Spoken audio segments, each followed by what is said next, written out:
Welcome to the Real Horror Stories channel. This channel is based on the real horror incident which is shared by our viewers. First story was shared by Mr. Saad from India. Saad said, once I had an early morning train to catch to my hometown from Bhopal. I was at a friend's home which was in a slightly deserted locality, not many buildings in the area. I had to get an auto rickshaw to the railway station.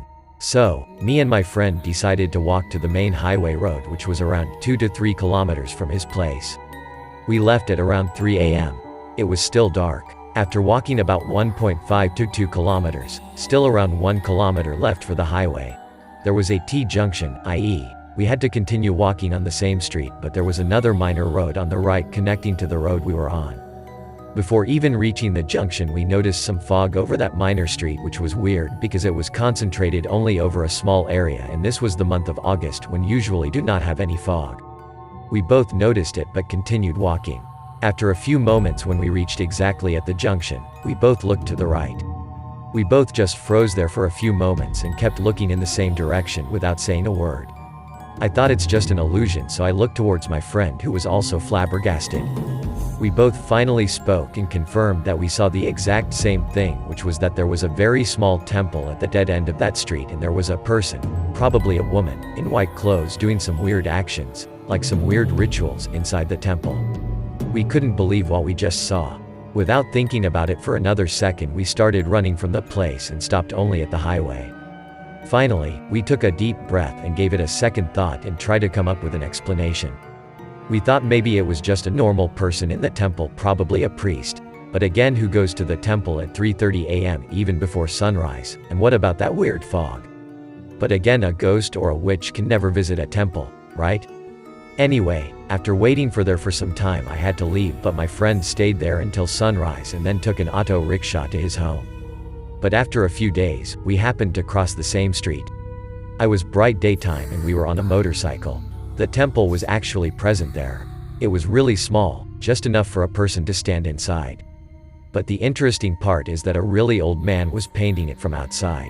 Second story is shared by Peter from London. He said he loves reading paranormal, and he is sharing one story which he read from somewhere. Now come to the story. A thrill ride turned out a nightmare.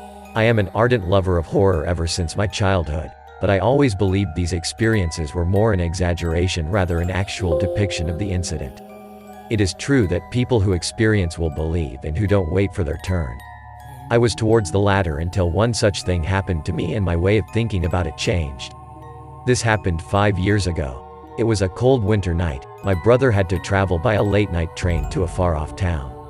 I decided to drop him until the station, which was 15 km away from my house. This stretch was lonely and deserted at night, and a path less taken especially at night due to the mysterious happenings people encountered on that route. I had traveled on that road during daytime, and it was silent and scary during the busy hours of day itself, for it remained quite unused by people. It had thick bushes and big trees, which made it even spooky to walk that way. Now coming back to the story, that night my brother wanted to leave early for the station. My cousin who was at my house wanted to join me as I had to return alone after dropping my brother. He asked me to take that lonely road for a thrill ride. I denied, saying it was long and unsafe to travel by that road. We reached the station early and got to know that the train was delayed by 20 minutes from the scheduled time.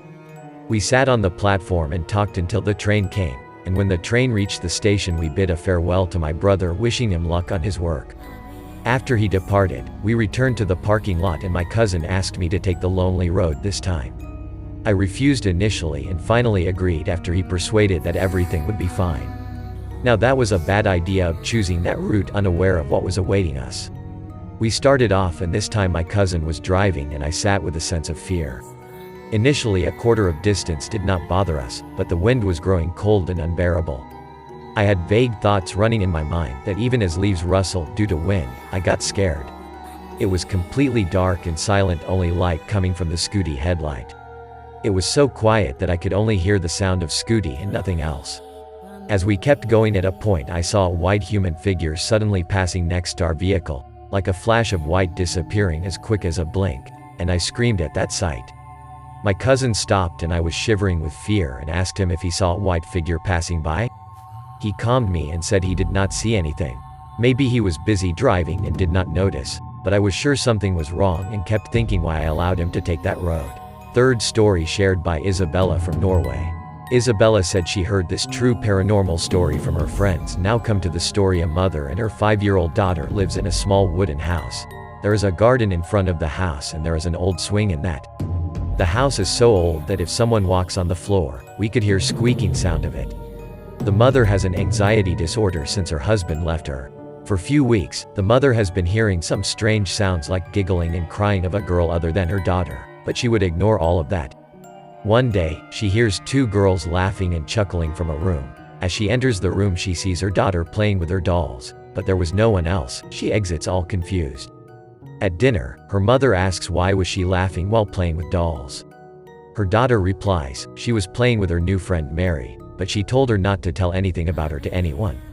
Then the mother asks how does she look like. Then her daughter, describing her, says, she has very big black eyes, she has no teeth, she is skinny and has white pale skin. This horrifies her mother, and she asks her daughter to go to bed. Just before they hear a strange sound from garden, and her daughter with a smiling face says, she must be Mary. The mother goes outside to look and her daughter follows her. They see that swing is moving by itself. Then, mother asks her daughter to go to bed immediately. Her daughter leaves. As mother goes near that swing, it starts to move rapidly. Then mother rushes back to her bedroom where her daughter is asleep. She lays down right next to her daughter and tries to calm down herself. After few seconds, she hears creaking noise of door being opened slowly, and hears someone saying, "Mommy, are you sleeping?" She holds her daughter tight in her arms and covers herself with the bed sheet as the lamp nearby goes off.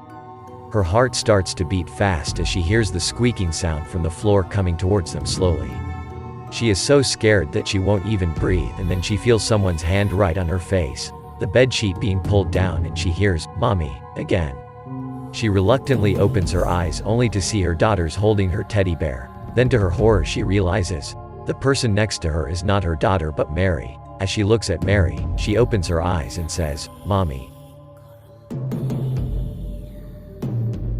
Mother's body paralyzes temporarily and she feels as though her very soul was rattled. However, her instinct screams to save her daughter and she leaps off the bed, grabs her daughter tightly before scurrying out of the room and slams the door behind her. As she stands there gasping for air, she feels an unpleasant coldness rising inside her. Then she brings her eyes down on her daughter. There is no one. Her hearts give a terrible beat. Her mind goes blank, yet somehow she recovers and rushes back to the bedroom. Slowly, she gives a push to the door, then she peeks and witnesses something that turns her face pale. There on the bed, her daughter is weeping over her torn teddy bear, and over her shoulder, on the wall, there is an entity, a mass of pitch blackness with its face punctured with 2 stark white spots. Its long dark hair rising up like black smoke. At that moment, watching her daughter cry, helpless in front of that sinister presence, mother feels like a surge of power inside her and she valiantly moves towards her daughter. Without glancing at the entity, she embraces her and lifts her into her arms. Turning back, she proceeds out of the room and then shuts the door. She heads for the garden and calmly sits down on the swing, cradling her daughter. Again, she looks at her, and this time she knows it was her daughter in her arms, yet something is different. Her daughter is not moving, her eyes are just dark black sockets, her skin was pale white. The mother starts caressing her hair as tears well up in her eyes. Then, she starts digging a hole in the ground and then gently lays her unmoving daughter inside the grave. After that, she walks back into her house only to find Mary standing in front of her with a teddy bear in her hands.